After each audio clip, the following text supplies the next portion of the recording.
कार्यक्रम के पुण्यार्चक है श्री कंवरलाल जी, महावीर प्रसाद जी पाटनी, आरके ग्रुप, मदनगंज, किशनगढ़, राजस्थान। जय श्री ओम नमः सिद्धेभ्यः। सर्वमंगल मांगल्यं सर्वकल्याणकारकं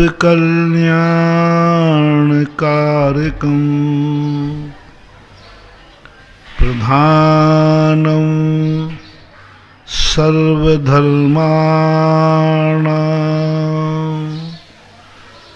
जैनं जयतु शासनं जैनं जयतु शासनं। पंच परमेष्टि भगवान की जय हो। आचार्य श्री गुरुवर कुंद कुंद महाराज की जय हो। आचार्य श्री गुरुवर विद्यासागर महाराज की जय हो। परम उपकारी निर्यापक क्षमण मुनि पुंगव श्री सुधासागर जी महाराज की जय। आचार्य संघ की जय। कोई भी वस्तु होती है जब वह अपने स्वयं वैभव के प्रवेश करती है तो उसमें एक मलकियत की अनुभूति होती है और मालिक बनने का एक आनंद अलग है। एक छोटी सी किसी की झोपड़ी है, लेकिन जब उसको ये लगता है ये झोपड़ी मेरी है तो उसको एक आनंद की लहर दौड़ जाती है। जब कोई व्यक्ति छोटी सी दुकान करता है तो उसको कहता है कि ये सारी कमाई मेरी है, एक आनंद की लहर दौड़ जाती है। उसी प्रकार अपना ये चैतन्य स्वरूपी आत्मा जब स्वयं पर्यायों की तरफ दृष्टि करता है, स्वयं चतुष्टय की तरफ दृष्टि करता है तो उसको भी एक आनंद की लहर दौड़ जाती है। धर्म या धर्म की क्रियाएं मात्र अपने स्वयं चतुष्टय की तरफ ले जाने को है। गुलामियत से मुक्ति दिलाना ही धर्म का मुख्य उद्देश्य है, भगवान की पूजा कराना नहीं, भगवान की जय जयकार बुलवाना नहीं, नाना प्रकार की साधनाओं से शरीर को सुखाना नहीं। इस शरीर ने हमारा क्या बिगाड़ा है जो हम इसको दंडित करते हैं। हमारा पर्पस इसको सुखाना नहीं है, हमारा पर्पस है कि जो हमारी दृष्टि में हमारे लिए सहयोगी नहीं है वो स्वतंत्र होकर बलवान रहे तो रहे, लेकिन हमारे ऊपर दादागिरी न दिखावे। कितना भी शक्तिमान परद्रव्य हो, अपन को कोई ऐतराज नहीं है। कुंद कुंद भगवान कहते हैं हर द्रव्य की आकाश अनंत शक्तिमान है, अलोक आकाश, कोई ऐतराज नहीं, लेकिन वो हमारे बीच में बाधक नहीं बनता। वो हमारे किंचित मात्र भी हमारे लिए अपनी अधीनता नहीं स्वीकार कराता। बलवान लोगों की सबसे बड़ी कमी होती है, वे बलवान हैं, अच्छी बात है, लेकिन बलवान व्यक्ति अपने से कमजोर का शोषण शुरू कर देता है। वह अपनी बलवानगिरी के माध्यम से हर वस्तु को अपने पैर की जूती समझने लग जाता है, अपनी मुट्ठी में बांधना पड़ता है। बस यही कारण से बलवान के साथ दुर्व्यवहार या बलवान का लोग बुरा सोचने लग जाते हैं और बलवान को नाम दे देते हैं गुंडा,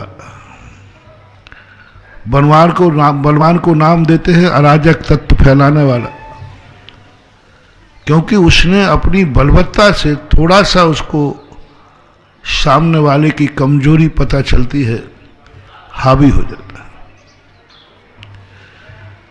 जो अराजक तत्व होते हैं, गुंडे तत्व होते हैं, वे अपने से थोड़ा सा कमजोर दिखेगा, उसका शोषण नियम से करना शुरू कर देंगे, उसको अपना दास बनाना शुरू कर देंगे, उसकी कमजोरी का फायदा उठाना शुरू कर देंगे। बस उनको ये मालूम चलना चाहिए इसकी कमजोरी यह है, इसलिए बलवान होकर वो महान नहीं है। शक्ति संपन्न होना अलग चीज है और महान होना अलग चीज है। महान व्यक्ति जितना बड़ा होता जाएगा, अपने कमजोरों को सहयोग देता शुरू कर देगा, उतना ही ज्यादा उसका सहयोग देगा। महान व्यक्ति, बड़ा व्यक्ति और महान व्यक्ति में अंतर समझना।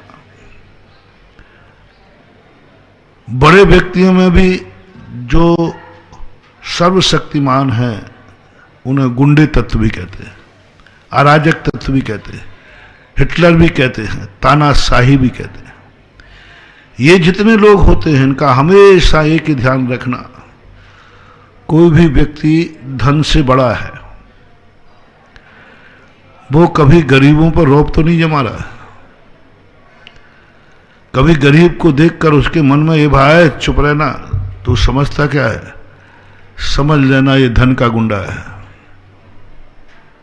ये मद में चूर है, इसको धन का नशा चढ़ा है, इसका विनाश निश्चित है। और जब कोई धनवान व्यक्ति किसी गरीब को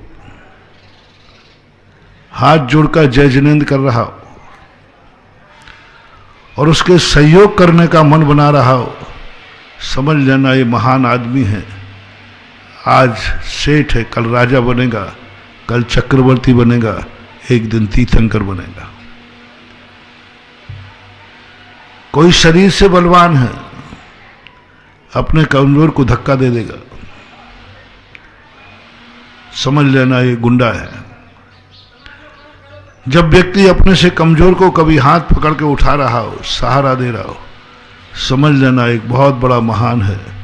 एक दिन इसको 3 लोग को घुमाने की भी शक्ति उत्पन्न होगी, इतनी शक्ति। कोई ज्ञानवान है, दूसरों को मूर्ख समझता है, अज्ञानी समझता है, समझ लेना ये ज्ञान मद में है। और जो ज्ञानी है वो अज्ञानी को ज्ञान बांटता हुआ मिलेगा,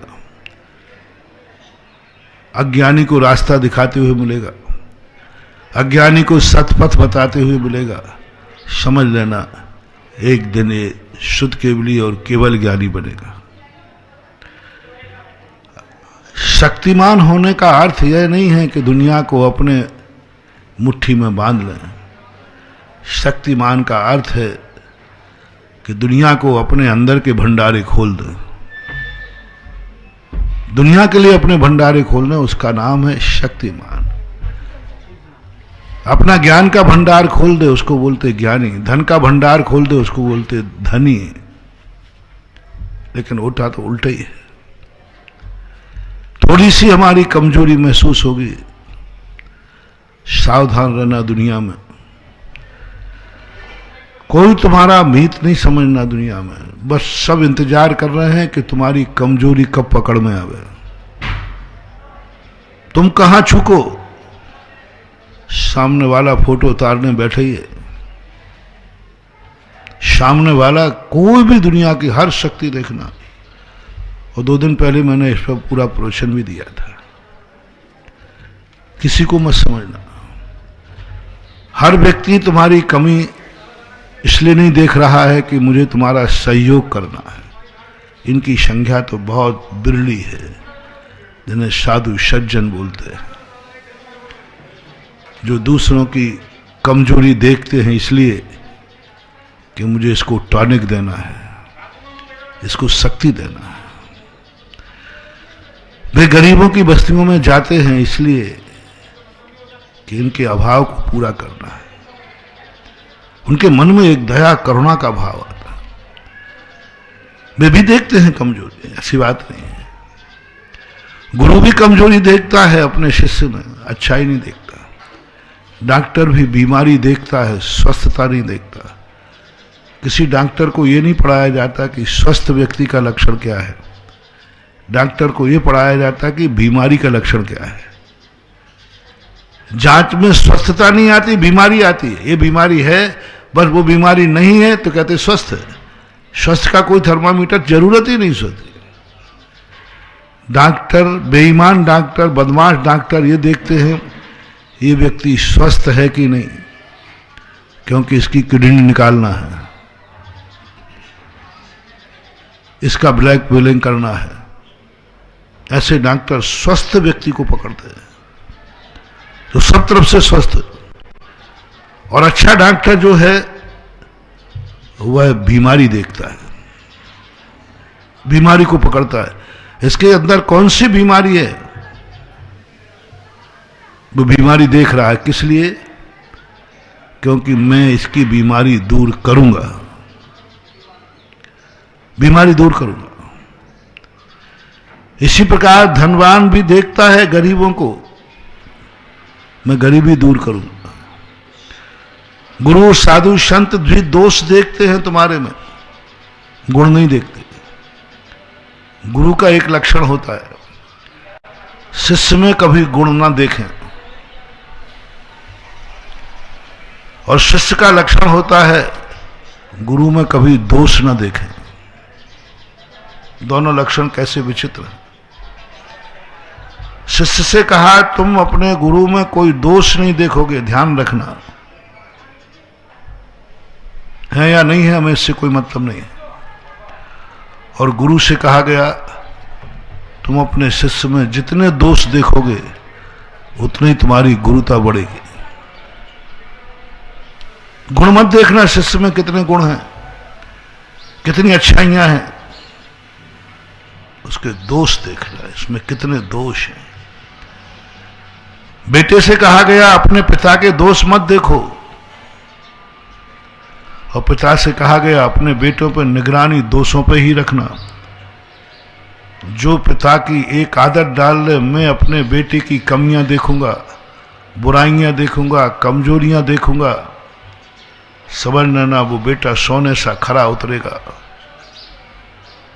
वो सबकी इज्जत बढ़ाएगा, क्योंकि इसके पिता में बेटे में दोष देखने की आदत है। ऐसा पिता जिस बेटे को मिल जाए, महानुभाव, बहुत बड़ी तुम्हारे विचारों के प्रतिकूल कहता हो। हर बालक चाहता है कि मेरा बाप ऐसा हो जो मेरे में कोई कमी ही ना देखे, मेरी बुराइयों की तरफ ध्यान ही ना जाए। ये तुम्हारे विनाश का लक्षण है। यदि तुम्हें कभी ऐसा पिता मिल जाए जो मां तुम्हारे दोष ही देखता है, कमियां ही देखता है, महानुभाव तुम अपने आप को बहुत भाग्यशाली मानना, बहुत भाग्यशाली मानना। तुमने कितना पुण्य किया है कि ऐसा पिता मिला जो तुम्हारे हमेशा दोष ही देखता रहता। उठते बैठते चलते फिरते खाते पीते 24 घंटे उसकी निगरानी रहती है, तुम में दोष कहाँ है। खाते समय भी देखता है, दोष देखता है। अब कुछ नहीं, अच्छा खा रहा है, बढ़िया खा रहा है, तू आवाज करके क्यों खा रहा है? अब लो साहब, अब देखो, शुद्ध खा रहा था, शाकाहार कर रहा था, बढ़िया खा रहा था, जो परोसा वही खा रहा था, तू छटकारे लेके क्यों खा रहा है? आवाज क्यों कर रहा है? तब तब तब तब क्यों कर रहा है? मुट्ठी कर। अब लो, धन्य है ऐसे बेटे जिनको ऐसे माँ बाप मिले जो तुम्हारे सदा दोषों पर ध्यान रखें, बारीक से बारीक। अच्छाई तो उनको दिखना ही नहीं चाहिए, अच्छाई कभी दिखना नहीं चाहिए। कितने तुम में अच्छाइयां हो लेकिन दिखना नहीं चाहिए। और अच्छा पिता अपने बेटे की कभी अच्छाइयां ना देखे, कभी गुण ना देखे, बस उसकी दृष्टि बुराई पर रहना चाहिए। बगले की दृष्टि मछली पर रहती है, माता पिता की दृष्टि अपने बेटों के दोषों पर रखना चाहिए। उनके दोषों पर सोचना चाहिए। देखो तो दोष देखो, सोचो तो बेटे के दोष सोचो, सुनो तो बेटे की बुराइयां सुनने की आदत रखो। हमें वह व्यक्ति चाहिए जो कहे तुम्हारा बेटा बहुत प्रसन्न है, बहुत अच्छे काम कर रहा है, बहुत बढ़िया कर रहा है, कानों में रुई लगा लेना। अपने बेटे की प्रशंसा कभी मत सुनना महान को, कभी मत सुनना। और यदि कोई बेटे की बुराई सुनावे तो कान को साफ करके सुनना। हाँ, और सुना, और क्या है मेरे बेटे में बुराई। जिस माँ बाप में अपने बेटे की बुराई सुनने की आदत पड़ गई है, वे इस कुल को ऐसा दीपक देंगे जो कभी बुझेगा नहीं। अपने बेटे की प्रशंसा मत सुनो। कोई सुनाए तो कहते मुझे मत सुनाओ, मुझे मत सुनाओ, बुराई हो तो सुनाओ। अपने मुंह से कभी बेटे की प्रशंसा मत करना। शाबाश बेटा, हमेशा ही कहना गधा बेटा। नंबर कितने लाया है? 99। 100 में से 99 लाया, सारी दुनिया का गोल्ड मेडल लाया, कॉलेज से लाया, बाप के पास पहुंचा तो गधा कहीं का, 1 नंबर कहां गया? हमेशा 1 नंबर पर दृष्टि रखना, बेटे के 99 नंबर पर दृष्टि मत रखना, मत रखना। एक उदाहरण आता है, मैंने कई बार सुनाया। एक शिल्पी था, चित्रकार, चित्र बना रहा था। उसका बेटा भी चित्रकारी सीख गया। उसने पहला चित्र बनाया तो आपने कहा गधा कहीं का, इडियट, ये कोई चित्र है क्या? दूसरा बनाया, वो भी कहीं, तीसरा, चौथा, पांचवा, छठवां, 100 चित्र बना चुका। और 100वां चित्र जब बनाया तो उसको भी कैंसिल कर दिया, बोले इसमें एक कमी है। बेटा कहता मैंने कौन सा बाप पाया, इसको अच्छाई दिखती नहीं, जब देखो जब बुराइयां निकाल देता। उसने कहा अब मैं दुनिया को चेक कराऊंगा और बाप को बताऊंगा। उसने 101 चित्र बनाकर चौराहे पे टांगा और लोगों ने जो भीड़ इकट्ठी की, क्या चित्र बनाया है, क्या चित्र बनाया है, गजब गजब। वहीं से उसका बाप निकला, वो छुपा हुआ था। उसने भी देखा क्या कलाकार है, ऐसा कलाकार तो मैंने आज तक दुनिया में देखा नहीं, क्या चित्र बनाया है। ऐसा कलाकार मिले तो मैं छाती से लगा लूं, ऐसा कलाकार मिले तो मैं पुरस्कार दे दूं। इतनी प्रशंसा कर रहे थे। बेटा छुपा हुआ बाहर, पापा पापा मेरा ही है, मैंने ही बनाया है। जैसे ही बेटे की शक्ल देखी, पिताजी का चेहरा उतर गया, नीचे गर्दन कर दी। बेटे ने सारी दुनिया को बुला इकट्ठा कहा, देखो ये है मेरा बाप।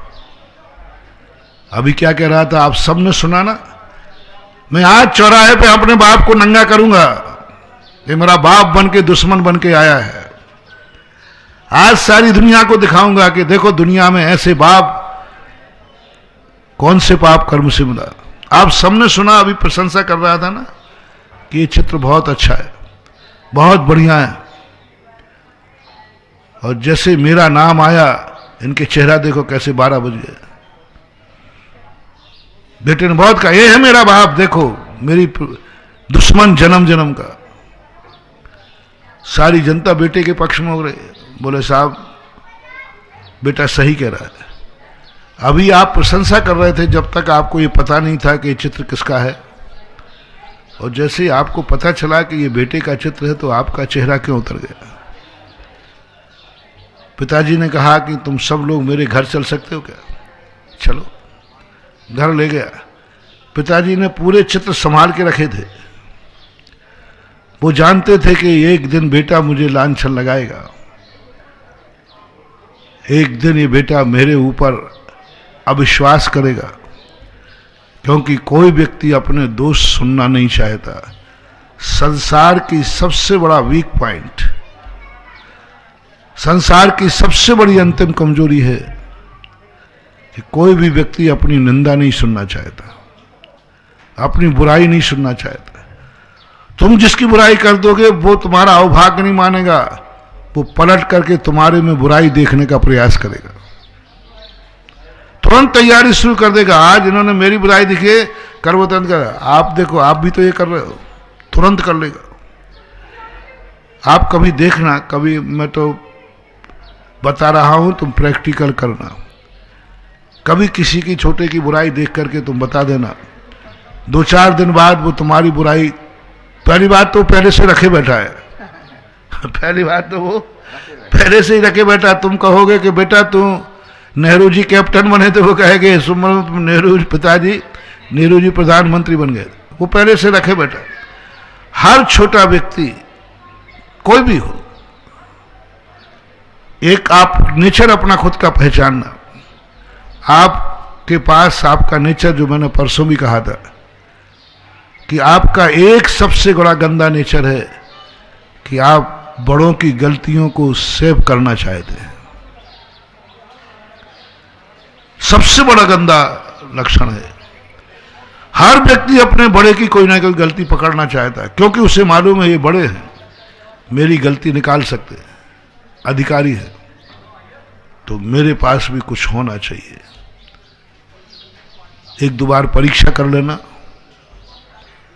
1-2 बार छोटों की गलतियां निकाल कर परीक्षा कर लेना कि वे लौट करके जवाब तो नहीं देते, वे लौट करके अपनी गलती तो नहीं बताते हैं। यदि तुम्हें ये पता चल जाए कि ये लौट करके मैंने इसकी गलती बताई, इतना लौट करके मेरी गलती बता दी, मुझे चुप मानवाओ, उस व्यक्ति को कभी आप गलती मत बताना।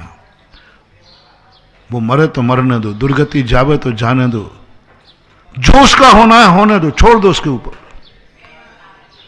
छोड़ दो उसके ऊपर, कभी भूल करके नहीं बताना। क्योंकि उस व्यक्ति की आदत है कि तुम गलती बताओगे, वो लांछन तुम्हारे ऊपर उल्टा लगा देगा और तुम्हें चुप कर लेगा। कभी नहीं बताना, फिर जाने दो उसको, छोड़ दो उसकी उस पर। मारीच को इसलिए सबने छोड़ा, मारीच को समझाया, उसने चक्रवर्ती पर लांछन लगा दिया। भगवान के समोषण में समझा, उसने भगवान पर लांछन लगा।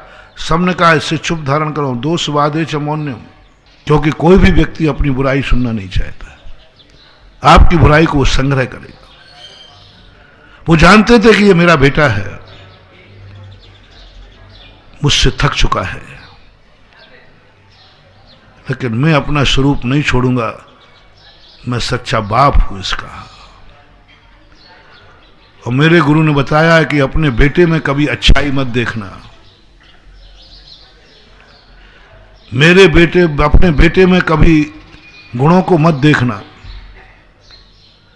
मेरे बेटे में हमेशा दोष ही दोष देखना है। लेकिन ये आदत बेटा सहन नहीं करेगा, एक दिन वो बौखला जाएगा।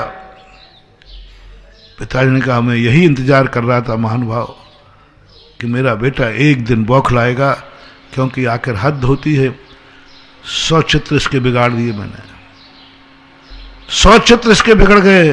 आखिर चिड़चिड़ापन तो होना ही है, होना ही है चिड़चिड़ापन। अच्छे चिड़चिड़ा पड़ेंगे। 100 चित्र खराब, सबको ले गया उसने, 100 चित्र सारे टांग के दिखाए। बोले भैया ये तो पहला है, ये दूसरा है, तीसरा है। तो पहले पहला चित्र दिखाया तो सबने कहा सेठ जी ये तो अच्छा तो है चित्र। देखो मेरे बेटे ने सबसे पहले चित्र बनाया था, सबको पसंद आया। बोले साहब बहुत अच्छा चित्र है। बोले रुको अभी, तुरंत बाजू में दूसरा टांग दिया। बोले नहीं नहीं ये अच्छा है। अब वो पहला वाला घटिया लग गया, सबने कह दिया नहीं ये अच्छा है। बोले रुकिए साहब, तीसरा टांगा। बोले साहब ये तो और अच्छा है। यानी जो चित्र टांगे वो सबसे अच्छा, जैसे दूसरा टंगे उससे अच्छा। 100 चित्र टांगने के बाद बोले साहब ये 100वां चित्र तो बहुत गजब का है। मैंने पहले तो कुछ भी नहीं लगते। मालूम है 100वां चित्र कब बना है? तुमने तो पहले ही चित्र अच्छा कह दिया था ना। तुम सबने पहला चित्र अच्छा कह दिया था, मैं भी पहला चित्र अच्छा कहता तो ये 100वां चित्र कभी नहीं बना पाता। क्योंकि पहले ही चित्र मैंने अच्छा कह दिया कि ना ये पहला चित्र बहुत अच्छा है, बहुत बढ़िया चित्र है। उससे आगे अच्छा उससे बनते ही नहीं, क्योंकि अच्छा बन गया।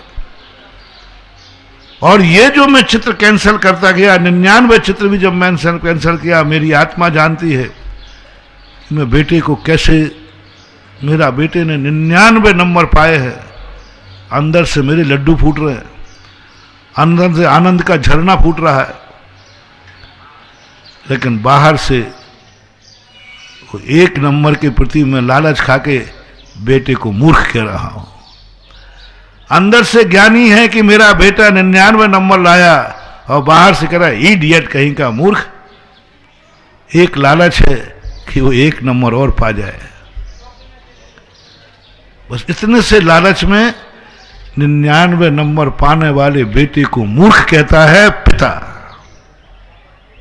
सारी दुनिया नहीं, सारी दुनिया तो कह रही गोल्ड मेडल लिस्टेड, बहुत गोल्ड मेडल लिस्टेड आदमी है, बहुत बड़ा चीज है, लेकिन मात्र बाप की दृष्टि में 1 नंबर कम होने से मूर्ख दिख रहा है। इसलिए मैंने ये 100वां नंबर और 101 नंबर पाकर के, क्योंकि मैं बाप दुनिया का होता तो मैं पहले ही नंबर पर प्रशंसा कर लेता। यदि इससे मेरा कोई लगाव नहीं होता, मेरा कोई संबंध नहीं होता, तो जैसे आपने पहला चित्र अच्छा कह दिया, मैं भी कह देता अच्छा है जा भाई। लेकिन मैं बाप हूं ना, तो तुम्हें 101वां चित्र देखकर क्यों आया, चेहरा क्यों उतर गया? क्योंकि सबने प्रशंसा कर ली और इसने मेरी प्रशंसा भी सुन ली है। अब जिंदगी में इससे अच्छा चित्र कभी बना नहीं पाएगा, क्योंकि इसने मान लिया कि सारे जगत ने मेरी प्रशंसा कर ली। इसलिए मैंने मन हताश हो गया। अब मेरे बेटे का विकास रुक गया विकास, क्योंकि ये प्रशंसा सुन चुका है, मेरे मुख से सुन चुका है। रहस्य पता चला, बेटा पिता के पैरों में गिर गया, पापा हमने पहले चित्र पर भी मन मसोसा था, बहुत मेहनत से बना था पहला चित्र, और जब आपने रिजेक्ट किया तब मुझे बहुत गुस्सा आया था। आज जो 101वां चित्र देख रहा हूं, मैं खुद आपकी उस बुराई देखने की आदत के कारण आज मैं यहां तक पहुंचा। मैं आपको गलत समझ गया था।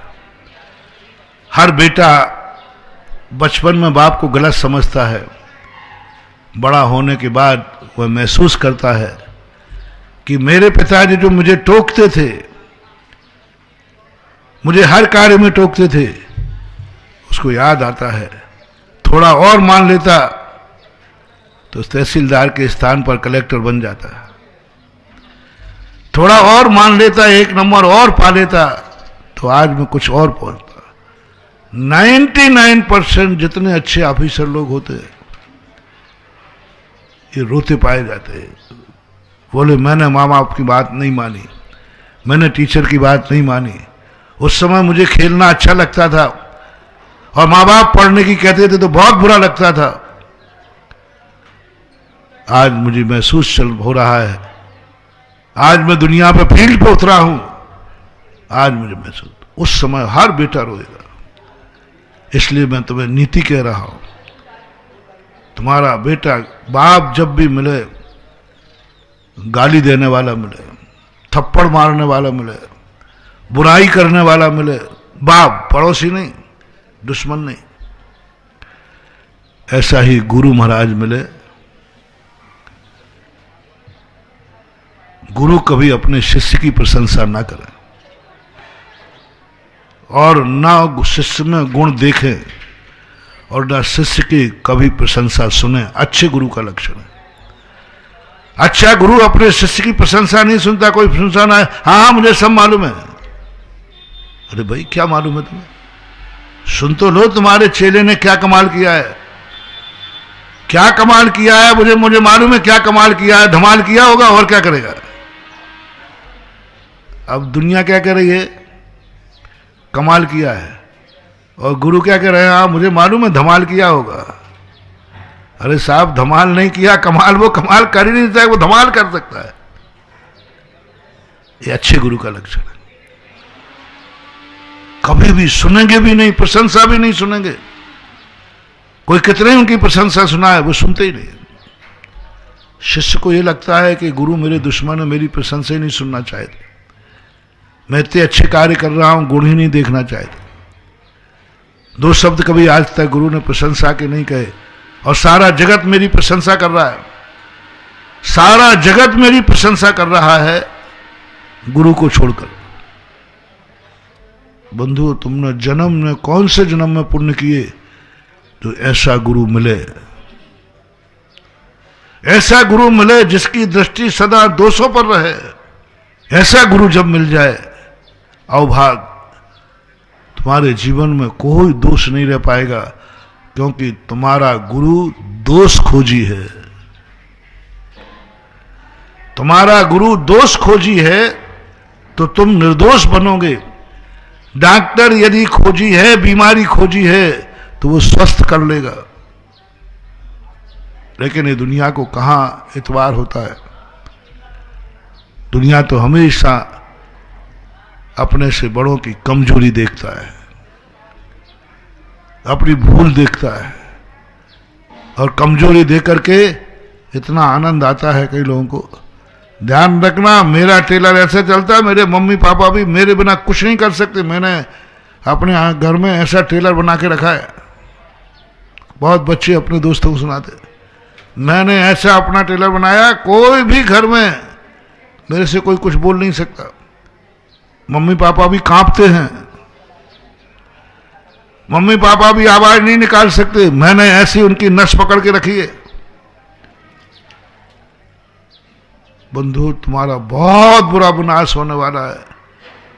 रावण से भी गया बीता। तुमसे माँ बाप कांपते हैं, तुमसे माँ बाप डरते हैं, माँ बाप की नस तुम्हारे हाथ में है। डायरी में लिख लो, तुम्हारा विनाश निश्चित है। बुरे दिन आ गए, उसी दिन अपशगुन हो गया, उसी दिन तुम्हारा अमंगल हो गया कि तुम्हारे मन में भाव आ गया कि मेरे से माँ बाप भी कांपते, उनकी कमजोरी मेरे पास है। शिष्य के अंदर ये भाव आ जाए, अपने से बड़ों के प्रति ये भाव आ जाए, क्या करेंगे वो? उनकी कमजोरी मुझे मालूम है। समझ लेना, अब तुम कितना भी धर्म कर लेना, मंगल नहीं होगा, शुभ नहीं होगा, शुभ नहीं होगा, क्योंकि तुम्हारे पास कमजोरी है गुरु की। ऐसे तो कहते मेरी ऐसी चलती है, मेरे संग में मेरे से कोई बोल नहीं सकता। गुरु भी, उनकी भी घिघी बन जाती है, गुरु की भी जत्ती बन जाती है। उनको बोलने के लिए मुझे 100 बार सोचना पड़ेगा। मैंने ऐसा संग में टेलर बना दिया है गुरु के सामने, बंधु, विनाश विनाश विनाश। जिंदगी का बहुत बड़ा दुर्भाग्य दिन होगा, जिंदगी का सबसे बड़ा दुर्भाग्य दिन मानना, जिस दिन तुम्हारे मन में ये भाव आए मेरे से गुरु भी कांपते हैं, गुरु को भी बोलने के लिए सोचना पड़ेगा मेरे से। ऐसा परिणाम तुम्हें आ जाए, विनाश, सर्वनाश। सारी मेहनत उसी समय, जिंदगी में जितना पुण्य कमाया है उसी क्षण भस्म हो जाएगा जिस दिन ये परिणाम आएगा। लेकिन दुनिया की नीति यही है, इतना पुण्य कमा रही है दुनिया। 24 घंटे में जब हमने पुण्य का आश्रव को देखा, पाप का आश्रव नहीं, सबसे ज्यादा व्यक्ति 24 घंटे में पुण्य का आश्रव करता है। सारी दुनिया में ये बताए, मुनाफा ज्यादा पाने वाले लोग हैं कि घाटा उठाने वाले ज्यादा हैं? 2 रुपया कमाने वाले ज्यादा लोग हैं या 2 रुपया खोने वाले? दुनिया बोलो, कमाने वाले। आप धंधा करते हैं, आपके धंधे में कमाने वालों की संख्या ज्यादा है कि घाटा उठाने वालों की संख्या ज्यादा है? कमाने वाले। दिवाली मनाने वालों की संख्या ज्यादा है कि दिवालिया होने वालों की? दिवाली मनाने वालों की। कोई साल में 1-2 भीलवाड़ा में दिवालिया होते होंगे, कितने होंगे? 1-2। लेकिन दिवाली 99.99 दिवाली ही मनाते हैं, कोई 1-8 दिवालिया होता है। एक आध दिवालिया होता है, एक आध व्यक्ति को घाटा लगता है। आपकी गाड़ियां चलती हैं, सकुशल गाड़ियां ज्यादा चलती कि एक्सीडेंट ज्यादा होते हैं रोड पे? सकुशल गाड़ियां निकलती हैं, कोई एक आध का महीने में, 2-4 महीने में एक आध गाड़ी का एक्सीडेंट ज्यादा था। अपनी जिंदगी में हंसने के दिन ज्यादा आते हैं कि रोने के दिन? हंसने के दिन, खुशी के दिन। अपन को नींद के दिन रातें ज्यादा है कि नींद नहीं आई ऐसी रातें ज्यादा हैं? सब लोगों को ऐसे दिन कौन से हैं? सबके व्यक्ति में यही है कि आराम से नींद आती है, ऐसी रातें ज्यादा हैं। कितनी रातें होंगी जिंदगी में जिस रात में तुम्हें नींद नहीं आई होगी? गिनती के। कोई बीमार हो, कोई टेंशन हो। दुनिया में स्वस्थ लोग ज्यादा हैं कि बीमार लोग? स्वस्थ लोग, स्वस्थों की संख्या ज्यादा। कर्म सिद्धांत में भव्य ज्यादा है कि अभव्य ज्यादा है? भव्य ज्यादा है। नरकों में जीव ज्यादा है कि स्वर्गों में ज्यादा है? स्वर्गों में ज्यादा है, स्वर्गों में ज्यादा। नरकों की अपेक्षा स्वर्गों की संख्या बहुत है। संसार में सज्जन ज्यादा है, दुर्जन कम है। दुर्जन कितने संख्या गिनाई गई शास्त्र में? लोग इधर पूरे उस समय दुर्योधन को, उधर राम के समय रावण को। अच्छे लोगों की संख्या भरी पड़ी है। और व्यक्ति 24 घंटे में पुण्य ज्यादा करता है। कर्म सिद्धांत को मैंने देखा, वो 47 प्रक्रिया छोड़ दो घातिया कर्मों। अघातिया कर्मों से पुण्य पाप का निर्णय होता है। घातिया में तो सब पापी है, उनसे कोई फर्क नहीं पड़ने वाला। लेकिन अघातिया कर्मों से निर्णय लिया जाता है। सबसे ज्यादा व्यक्ति पुण्य प्रकृतियों को बांधता है। सबसे ज्यादा व्यक्ति साता कर्म को बांधता है। कमाई तो हो रही है लेकिन पैसा नहीं दिख रहा है। कमाई खूब हो रही है लेकिन पैसा नहीं दिख रहा है। इतना पुण्य बांध रहा हूं लेकिन पुण्य का फल नहीं दिख रहा है। कहां गया सब? यहीं भस्म हो रहा है। बस सारा पुण्य जितना अपन करते, 99% लोगों का पुण्य भस्म इसलिए हो रहा है क्योंकि वो हमेशा किसी को अपना निंदक नहीं चाहते, प्रशंसक चाहते। पुण्य के क्षय होने का कारण अनेक कारणों में एक कारण है, जब जब तुम चाहो कि मेरे चारों तरफ मेरे बड़े मेरे प्रशंसक हों, दो तरफ से लेना। सबसे बड़ा पुण्य क्षय कब होता है? जब हम चाहते हैं कि हमसे जो बड़े हों वे हमारे प्रशंसक हों, वे हमारे अंडर में रहें, वो हमारे काबू में रहे, वो हमारा कहना माने, वो हमसे डरें। महानुभाव, बहुत करुणा दया करके कह रहा हूं, तुम्हारे पुण्य की मैं बहुत दाद है। तुम इतना पुण्य कमाते हो कि कुछ पूछो मत। सभी प्राणी सम्यक दृष्टि मिथ्या दृष्टि सभी पुण्य का बंध ज्यादा होता है। साता वेदनी को ज्यादा मिलता था, लेकिन वो जाता कहां है? पहला जा रहा है, आपके मन में कभी ये भाव तो नहीं है कि बड़े लोग मेरी प्रशंसा करें, बड़े लोग मेरी कभी बुराई न देखें, बड़े लोग मेरी बुराई, और बड़े लोग मेरे अंडर में रहें, मेरे से डर खाएं, मेरे से डरें, वो हमेशा डरते रहे मेरे से, मेरे दोषों पर उनकी आंख उठाने की हिम्मत ना हो, मुंह खोलने की हिम्मत ना हो, और सारे बड़े लोग मेरे से थर थर कांपे। ऐसा परिणाम तुम्हारा है तो तुम कितना भी पुण्य कमा लेना, एक क्षण मात्र में वह भस्म हो जाएगा, भस्म हो जाएगा। और पुण्य की वृद्धि करना है तो लो, हे भगवान, बड़े लोग मेरे पता, मेरे बड़े सज्जन लोग, गुरुजन लोग मेरी सदा बुराइयां देखें, सदा बुराइयां देखें, मेरी बुराई सुने और मेरी बुराई कहें। जाओ, दिन दूना रात चौगुना पुण्य बढ़ेगा। रावण कहता है रामचंद्र जी से, रावण कहता है अपनी प्रजा से, मुझे ये समझ में नहीं आ रहा है कि लंका में युद्ध हुआ, मेरी भूमि पर युद्ध हुआ, शक्ति में मैं ज्यादा, सिद्धियों में मैं ज्यादा, धन में मैं ज्यादा, उम्र में मैं बड़ा, शक्ति में मैं बड़ा, फिर भी हार क्यों रहा हो। रावण किम कर्तव्य मूड होकर के अंतिम परामर्श करता है मंत्रियों से। दुश्मन तो भूमि गोचरी है, दुश्मन तो पराई भूमि पर खड़ा है, दुश्मन के पास तो शक्ति कम है, फिर वो जीत क्यों रहा है, मैं क्यों हार रहा हूं, बताओ मुझे कहां कमी है मेरे पास।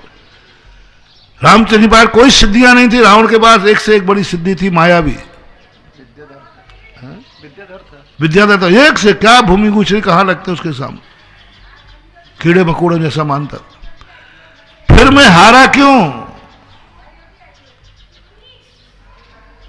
5-7 नीतियों में आज हम एक नीति को प्रासंगिक कर रहे हैं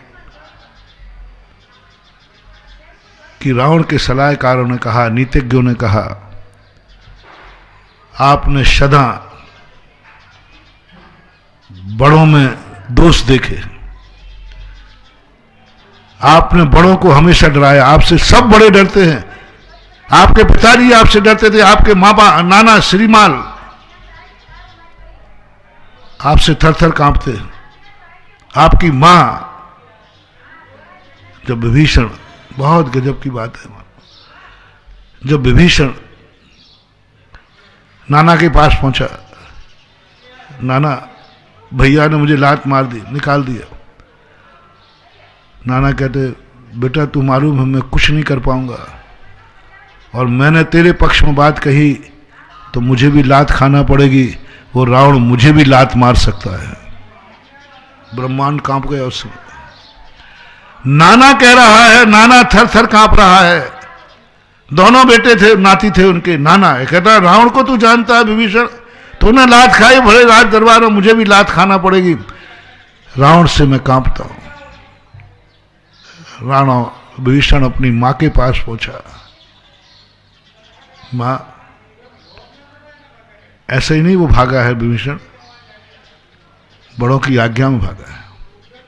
मां, भैया ने ऐसा किया, मां कांप गई, मैं कुछ नहीं बोल सकती विभीषण, वो मुझे भी लात मार सकता है, मेरा भी अपमान कर सकता है, और ज्यादा करूं तो मेरी भी गर्दन उतार सकता है।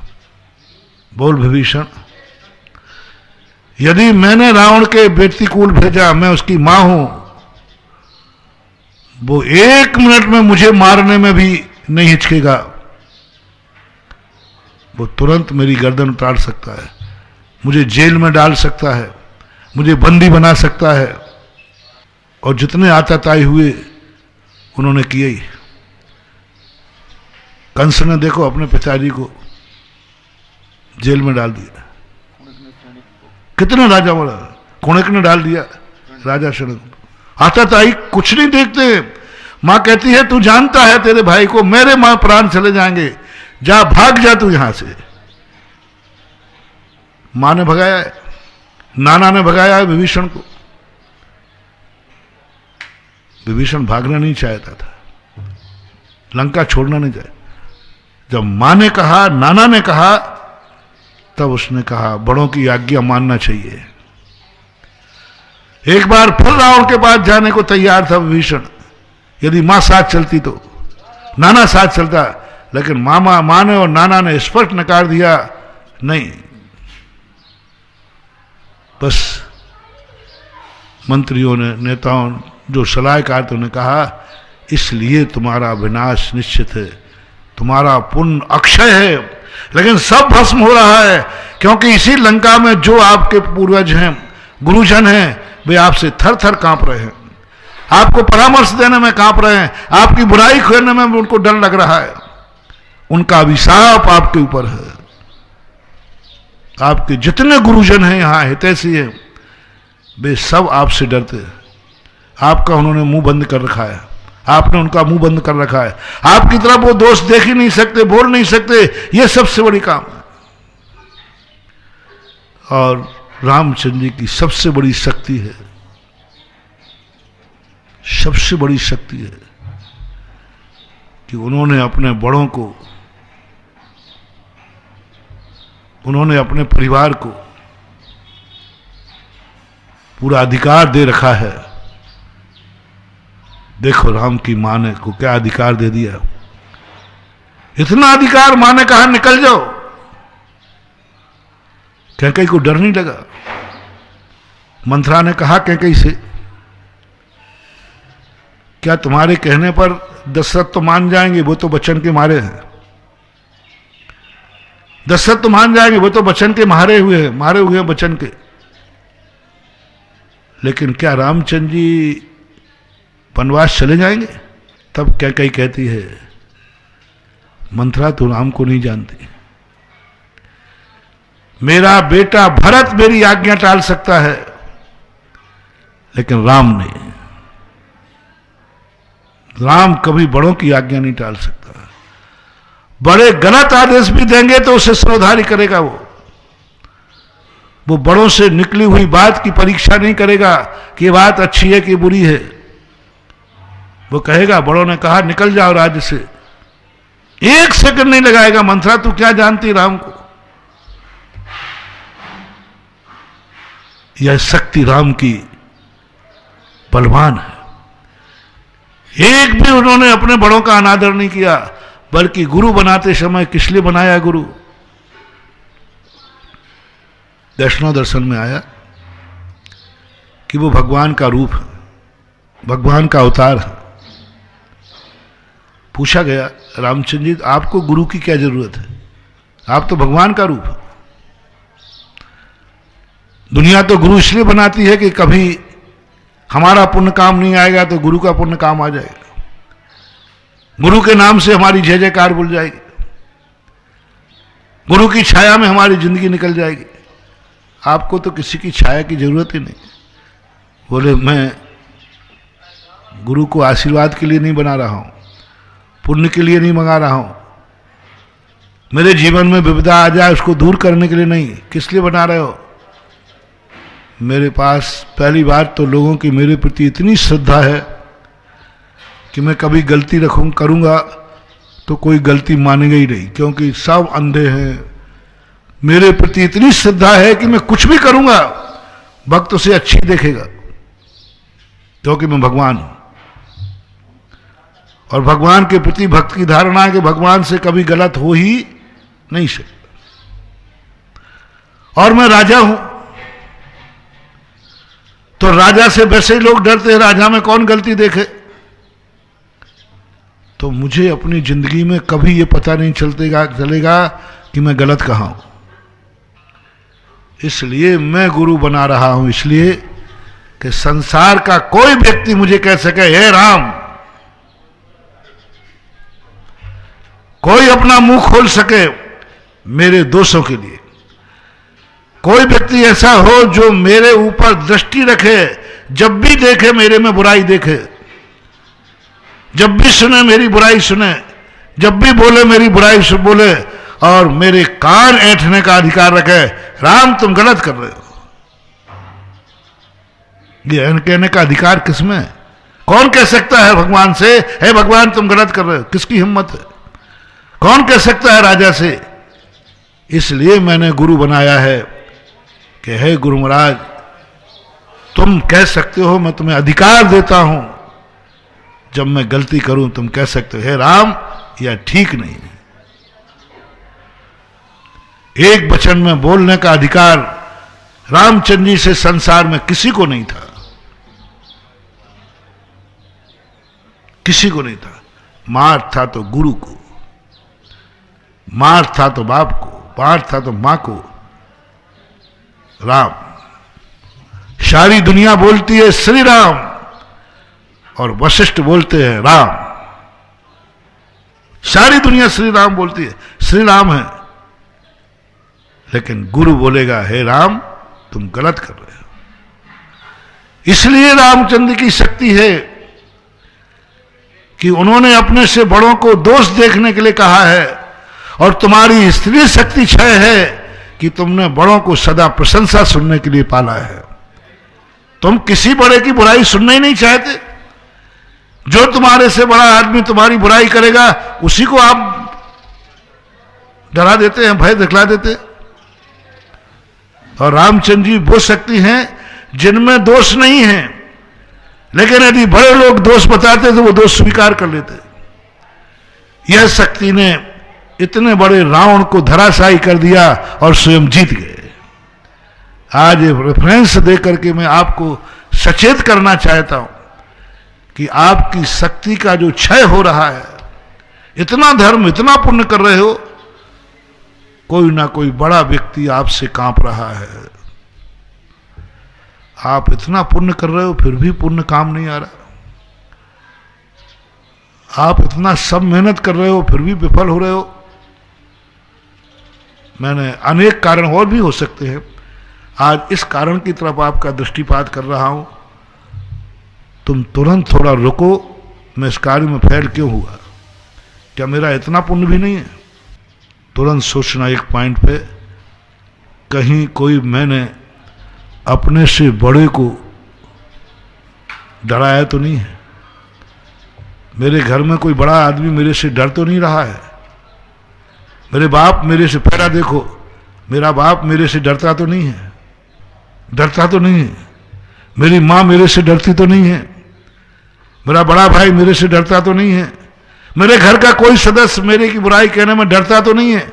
मैंने ऐसा टेलर फिर रखा है कोई मेरे ऊपर उंगली नहीं उठा सकता है, ऐसा तो मैंने, याद करो, कभी याद करो, मस्तिष्क पे थोड़ा जोर दो। कभी मैंने अपने बाप से ऊंची आवाज में बात तो नहीं की? कहीं मां से मैंने ऊंची आवाज में बात तो नहीं की? कभी मैंने घर को कहीं डराया तो नहीं? खबरदार जो जिसने मेरे शब्द में एक भी शब्द निकाला तो कभी मैंने उनको भयभीत तो नहीं किया? पकड़ो महानुभाव, पकड़ो। यदि किया हो तो अब तुम सारे कार्य छोड़ करके उसको निर्भय करो। करो मां बाप को निर्भय कि वे तुम्हारी गलतियां देखना चालू कर दें। उन्होंने तुम्हारे डर के कारण से तुम्हारी तरफ से दृष्टि हटा ली है, दृष्टि हटा ली। उन्होंने कहा क्या करूं, और बड़ों की दृष्टि तुम्हारे ऊपर से हट गई है। मां बाप ने कह दिया क्या देखा, जैसे ही तुम कुछ भी करते जाओ तो मुंह फेर लेते, बोले क्या देखना है? बड़ों की दृष्टि तुम्हारे ऊपर से हट गई है, बड़ों ने दृष्टि हटा ली है, क्योंकि तुमने उनको बुराई देखने का अधिकार छीन लिया है। करके देखो महानुभाव, मेरी बात को प्रैक्टिकल करो, आज से ही शुरू कर दो। अपने मां बाप को तुम्हारी बुराई देखने का अधिकार दो,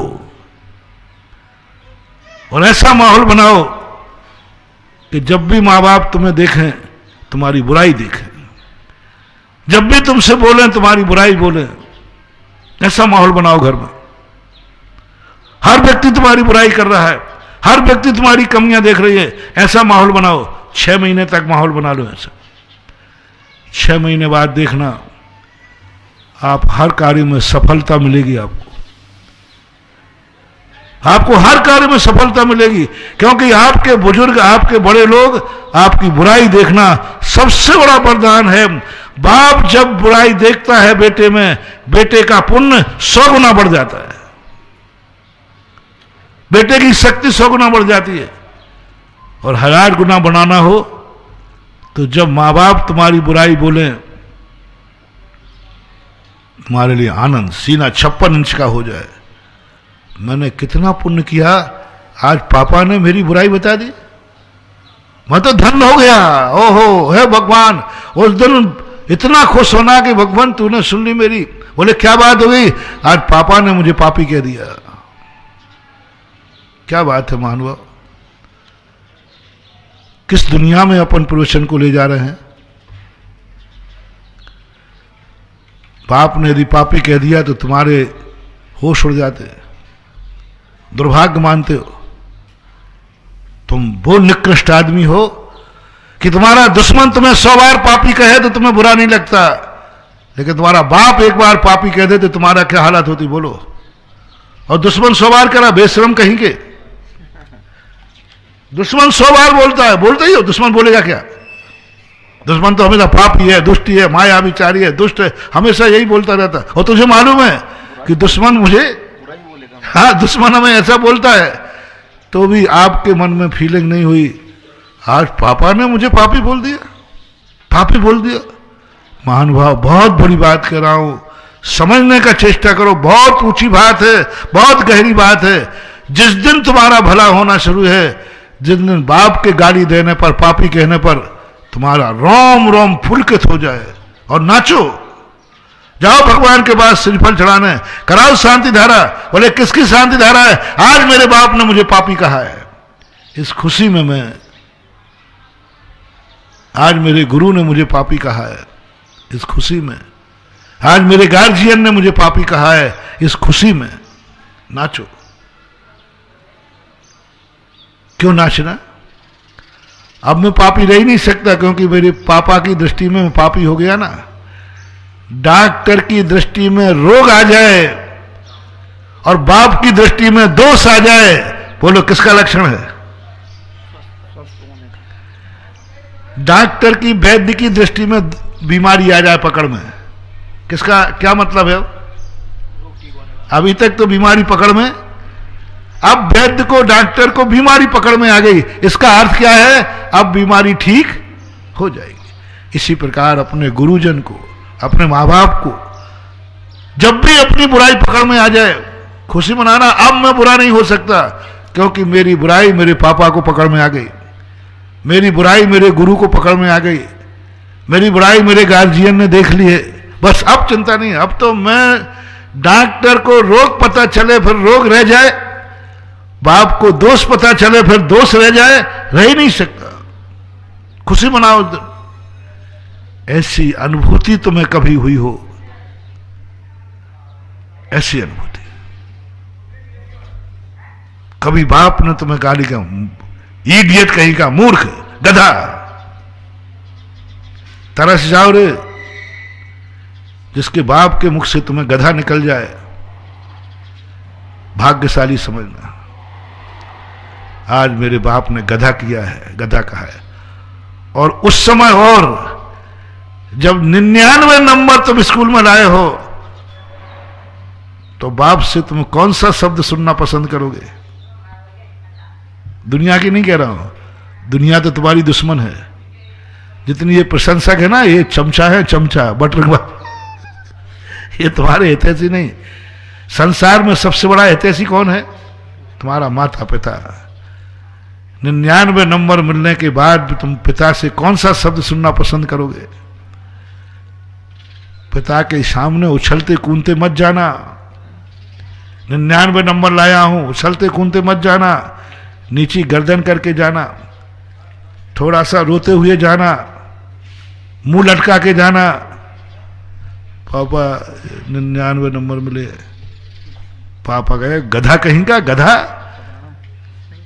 जब देखो, जब खेलता कूदता रहता था, मेरी एक नहीं मानता था, गधा कहीं का। बस लड्डू फूट जाए। 99 नंबर में उतनी खुशी नहीं मनाना महानुभाव। जब पिता 99 नंबर पर गधा कह दे, तो समझ लेना अब मेरा जीवन सार्थ हो गया। अगली बार 100 नंबर पक्के हैं, क्योंकि बाप ने आज गधा कहा है। महावीर भगवान की। इस कार्यक्रम के पुण्यार्चक थे श्री कंवरलाल जी, महावीर प्रसाद जी पाटनी, आरके ग्रुप, मदनगंज, किशनगढ़, राजस्थान।